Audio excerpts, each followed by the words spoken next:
Desperation comes in all shapes and sizes, but this one is pretty unique.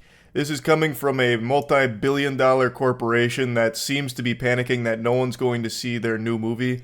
And those fears are pretty grounded because it's the Sony anti-hero Spider-Man franchise, Hold the Spider-Man, that has delivered some really impressive failures over the last 2 years. Starting, of course, with Morbius. God bless. Who could forget? That movie started an entire movement and delivered a timeless classic that would be laughed at for eons to come, where Sony actually re-released Morbius after the initial flop, only for it to flop again because they believed the memes that people actually loved it and that they needed to try again. And in 2024, they said, "You want to see us do it again?" They put out another film that can make a championship run to the title of Worst Film of the Year, Madam Web. Now, unfortunately, Madam Web is not the worst film of the year. That honor still belongs to Borderlands. Madam Web is second place right now, but Sony still has one more trick up their sleeve, one more super stinker up their ass that they're willing to pop out onto the big screen. Kraven the Hunter.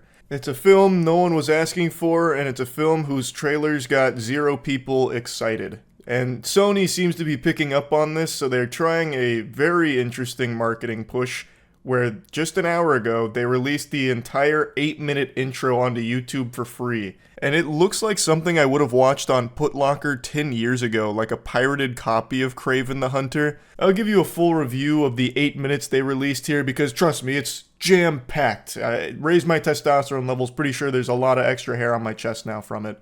But I do want to dive into a bit more of the nitty-gritty with how Sony's been handling Kraven and everything they're doing to try and get people to go see it.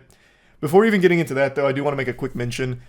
Godslap, the hardcover signed version, is almost gone, so if you've been desperate to get your hands on our comic series Godslap, this is the best way of doing it. It's volumes 1 through 5, all in a beautiful hardcover and signed by yours truly and the rest of the team. It's available at badegg.co. It's clear that Sony is smelling the fumes of failure here with this one, since no one's talking about it, there's no buzz. And it seems like they don't have a lot of confidence that their marketing was effective, so it's probably not tracking that well, which is why they're releasing the 8 minutes here. I don't know if it's necessarily confidence in the product, where they think the first 8 minutes is so strong that it's going to have people fucking frothing at the mouth like zombies lining up to purchase Kraven tickets. I feel like it's more like, okay, we dropped the ball with marketing. We have a pretty bad reputation right now with the Sony lack of Spider-Man verse. Let's just try this Hail Mary of a full 8-minute opening sequence drop. Hopefully that'll help. But credit where credit's due, I actually really like that maneuver. It's only a positive thing because you can watch this and be like, okay, that's not for me, and save yourself some money, or you can watch this and be like, that's the shit I've been looking for. That's the chemical X to the formula I've been trying to find.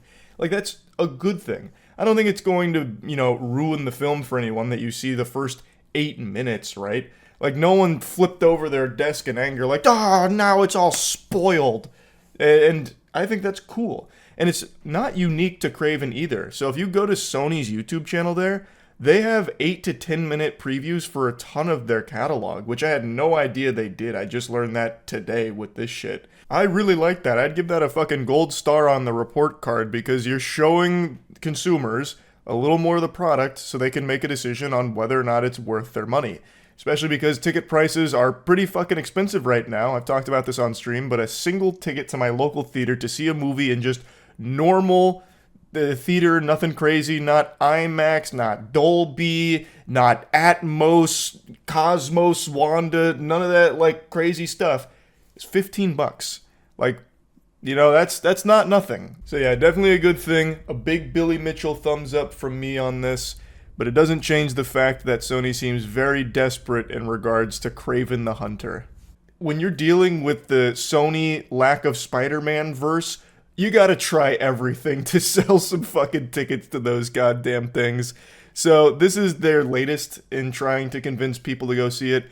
They also had the director come out saying, give the film a chance, which is never really a good sign when you have to have the director publicly begging, pleading with potential moviegoers to just try the film, openly acknowledging that there's uncertainty in the franchise and that it's been a little subpar. Next week, they'll probably bring out a hypnotist to try and publicly brainwash people into buying a ticket to Kraven. They're trying every tactic in the book. And with this one, they're just gonna let the chest speak for itself. They have the whole intro here. The first minute is just like the title card sequences. And then... Hold on. Kraven's hunting a sneeze in my nostrils. It's gone. I won that fight. So anyway, like the first minute is just like the intro and everything, or the titles and everything, and then it starts. So really you're getting about 7 minutes worth of meat here from Kraven. And overall, it's not great, but things happen, which is more than anyone can say for Madame Web and Morbius. So Kraven is in a prison, and he is hunting a Russian bad guy. So he's in this Russian prison, and he's badass. And you know he's badass because they show you a really cool scene where he's doing a bench press with a lot of weight, and two ne'er-do-wells come over to him looking to cause a ruckus, saying that that's a private area. So they get on top of the bar, they're pushing on the bar, pushing it to his chest, and Kraven goes, "Hoo!" and he lifts them both up, and they're like, "Oh?" And then he drops the bar and slams their head against it. So he's very strong. And then he gets asked to go see the boss, like the boss wants to see him. He calls him into the fucking principal's office, and that's the villain that our anti-hero is hunting. Now, when it comes to anti-heroes and Sony, that shit does not mix. That is fart on top of pee. Those are two separate things. Sony does not understand the concept of an anti-hero. They have shown that in a big way. And this 8-minute sequence doesn't really show him as an anti-hero. It just shows him as a good guy who doesn't mind killing. So, like, an effective hero, really. I think they thought that by making it R-rated and having gore, that would be his anti-hero trait, that he kills people and they bleed. But from what I see here and what all the trailers have shown, he's still just a good guy. Which is fine, but it's not a fucking anti-hero at all. So anyway, he's face-to-face with a villain, and they do a little exposition dump where he goes, "Do you know who I am?" And he says, "Yes, you're the bad guy who gives people guns, and those guns are used to kill thousands of men, women, and children." And he goes, "Ha ha ha! Yes." Well, he doesn't like let out a big laugh like that, but he goes like, "Ah, so you do know who I am." And then Kraven starts petting this rug that he has that has the head of a tiger on it, and he rips out the tooth of the tiger, stabs a guy in the leg, and then stabs him in the neck. Another guy tries to run away, and he super strength shoves him against the wall, and I guess he dies because you don't see him again, but he just gets like ragdolled off screen. And then he goes to the big guy on top of his desk, and he goes bang, bang, bang, stabs him with the tiger tooth, and then he escapes the prison and then leaves on a plane. It's really not bad. It's not amazing or anything. Him running away is a little silly because he like starts like drifting on all fours while like running, and he's dodging a bunch of bullets and stuff. Like, it's pretty standard cliche like action hero stuff where he's running away from gunfire, and then he gets on the plane and leaves. But it is significantly better than anything from Morbius and Madame Web so far. I'm a little more optimistic that it'll be at least entertaining. Like, I don't think it'll be a slog or like a chore to sit through. So, yeehaw there. But I'm not sold that it's actually going to be, you know, great or anything like that. I also just have to mention, there are a lot of cuts in this. It's not looking smooth. It's not to, you know, take in 3 levels with 15 fucking cuts in 3 seconds when Liam Neeson jumps over a fence. It's not that egregious. But there are a lot of cuts that I noticed for this 8-minute sequence. That doesn't bode well for the rest of the film. If this is going to be how they shoot a lot of the action, it's a little disappointing. Disappointing's not really the right word, because it's not like I had any actual expectations of this film other than potentially just being fun bad. Like, from the first trailer, I thought there was a strong chance that this would be an entertainingly shit film. And I still think that's very much in the cards, but after watching this 8 minutes here, there's also a chance that it might just be somewhat entertaining on its own 2 legs. Again, nothing they show here is great, but it's competent. Like, it is more competent than Morbius and Madame Web at the very least. And I know we're really scratching the bottom of the barrel for compliments when I'm comparing these. Like, to say that Kraven is better than Madame Web, that's like saying pee is better than piss. Like, it's not, you're not saying much, but it's, you know, it's moving the needle in the right direction. It's watchable. At least this 8 minutes is. But I'm just so curious when, if ever, Sony will learn the lesson that the public has been screaming at them for years. That if you're going to make an anti-hero film, make the character a fucking anti-hero. Sony just makes heroes based off of anti-heroes. Like, there is nothing Morbius, Madam Web, or even Venom does that's even close to, like, anti-hero. They're still just straight up good guys.